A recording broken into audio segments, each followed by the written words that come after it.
It's entirely possible, and hear me out on this, please, that the principal problem with the power play this past season was not coaching, not instruction. Good morning to you. Good Friday morning. I'm Dejan Kovacevic of DK Pittsburgh Sports. This is Daily Shot of Penguins. It comes your way bright and early every weekday. If you're into football and or baseball, I also offer daily shots of Steelers and Pirates in the same place that you found this. And by the way, if on either of those other two daily shots I would ever come to anything remotely resembling the defense of Matt Canada and or Andy Haynes, I'd be eaten alive. If I try that on this program, somewhat similarly with Todd Reardon, well, yeah, it would be kind of like that too. And before all the tomatoes start flying in this direction, again, I'm going to ask, give me a chance here, okay? There are a couple of things for which I'll hold a coaching staff responsible as it relates to the power play. Number one, with a bullet, is personnel. You got to put the right people out there and the right mix of people.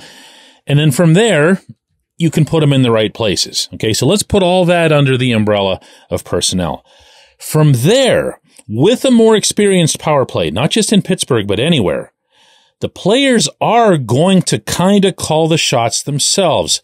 Hockey is not football. You're never going to have X person running over to this space to avoid O person. It's always going to be something that's spontaneous, including in a collective way. With the Penguins, of course, it's that to the extreme. The players have essentially run the power play, at least while they're on the ice, for a long time now. The second thing I won't hold coaches responsible for is finishing. And you might have noticed that that was the Penguins' number one problem all season long at any strength, meaning not just power play. They just didn't finish their chances. Now, there's an exception within that, too.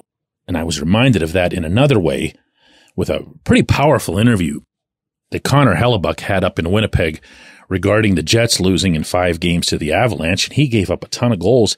And he told reporters, and this guy's a pretty straight shooter, he said he didn't see half of them. That was his estimate, that he didn't see half of the shots that beat him because the Avalanche did such a wonderful job of skating back and forth across the crease, setting screens, moving through the slot. Everything was constant motion. Everything was a moving maze that allowed even casual shots, casual flicks to get by him. That should be a reminder to everybody of the power of sending bodies to the net. And the coaches, yes, they can affect that same way that Jared Bednar put it into play in Denver. This episode is brought to you by Bet Online, your number one source for all your summer sports needs this season, from Major League Baseball, golf, NHL, NBA playoffs. Get the latest odds and lines, including all team matchups, player props, odds on just about everything that's out there. Head to the website today or use your mobile device to get in on the action. Bet Online, where the game starts. What I will hold coaches responsible for, though, is a general philosophy. The Penguins, and boy, I don't mean to go told you so, okay? But if you go back to even last summer, the point that I kept emphasizing about this power play, well, there were two really. One was to make sure that Erik Karlsson would get involved in the proper fashion. That, of course, took several months for them to understand that bodies needed to be moving in front of the net for him to matter. But the other was the concept of collapsing. And I don't mean that in the bad way. I mean that in the good way. I mean that in what you see from the Oilers night after night after night. Yes, they've got some extraordinary weapons there, but right now, those guys, more Connor McDavid and Leon Draisaitl than anybody else, are responsible for it. They just keep closing in like a claw on the opposing crease until they get so close that they're just one little pass away from a tap-in or a one-timer by Draisaitl or whatever. In the final month of the Penguins season, and probably not coincidentally, after Michael Bunting came aboard, you started to see the Penguins do that. The part that's indefensible is that they didn't use the bumper play until Bunting came along, because really, to be honest with you, That doesn't take some special skill set. He was a lot better at it than Ricard Raquel when Raquel tried it earlier in the season. But again, it allowed you to have more moving parts within the middle of the rink. And because you would pull those penalty killers from their outside box, to put it that way, to compact that box, to keep making it smaller, that claw would close in, and the Penguins created for themselves better chances. They didn't finish them, but here again, that's not on the coaches. The process of the power play became a lot better over that final month. It really did. And if you want to bury Todd Reirden over it, you can go right ahead and do that. I don't really concern myself with how anybody else feels whenever it comes to a sports opinion. I just share my own. And I most definitely wouldn't wag a finger at anybody for not agreeing. So you go right ahead and do that if that's your thing. But on my own end, I'm also factoring in the way that final month went and all of the things that they finally, in a very, very overdue manner, got done. When we come back, J1Q.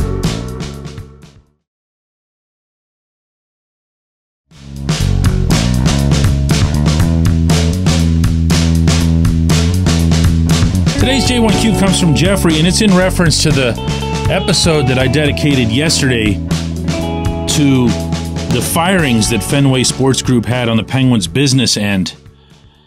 And Jeffrey writes, the larger story here maybe is that FSG is centralizing some operations in Boston to the detriment of the Penguins' relationships with hockey and community organizations in Pittsburgh. Frankly, the reporting on this matter has been weak across the entire Penguins media landscape. Jeffrey, I wish you'd been more specific about that. I've been accusing the Fenway Sports Group of being all Boston all the time in all capacities, and all that ever gets me is snarl back from those guys the next time they see me. And, I don't care. Taking the media remark further, one thing that you have to understand is that anybody who's in sports, like me, who invests any amount of time or reporting into the business end of any sports franchise is very unusual.